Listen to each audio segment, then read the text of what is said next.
Hi, everybody. This video is about the Second Continental Congress, and I'm with my daughter Ella today. Hi, I'm Ella. Watching this video, you should be able to describe the Second Continental Congress and describe what they did. So, here's the context. The Second Continental Congress met against the backdrop of the first days of war between the British and the Americans.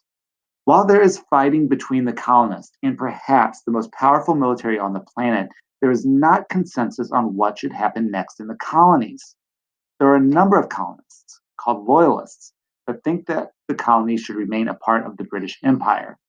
Among this group were Anglicans and some religious minorities that felt they would be better off under the British. After all, the Quebec Act did give some freedoms to Catholics, and many of the Protestant colonists really distrusted Catholics and thus hated the Quebec Act. Also, slaves were convinced that the peculiar institution of slavery might end quicker under British rule than colonial rule. The slaves were probably right in that assessment. You said, hey, that's not very a nice word. I know that isn't a nice word. Thanks for pointing that out. But there were, of course, others who felt differently than loyalists. These were the patriots, mostly wealthier Protestants that thought it may be time for more radical solutions to how the British were trying to rule their colonies.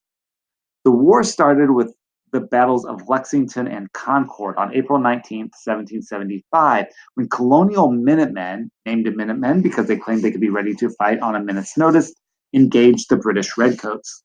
So the scene is set for Congress. The delegates met for the Second Continental Congress in Philadelphia in May of 1775. Even though the Congress was created in response to conflict with the British, and even created a Continental Army with George Washington as the commander, the Congress was not ready to officially declare war. But they did do things to aid the war effort, like print money and create government offices. But it is important to note that the delegates at this point were certainly not ready for independence.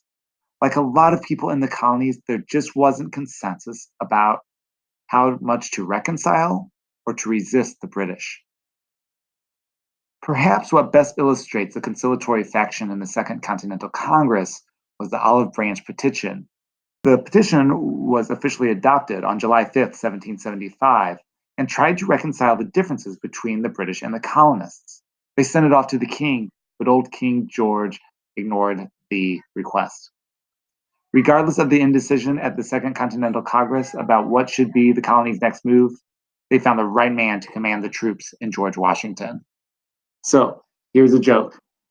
Okay, what is a witch's favorite subject? I don't know that question. Spelling. Good try, but not very funny. Oh, sorry. Thanks for watching.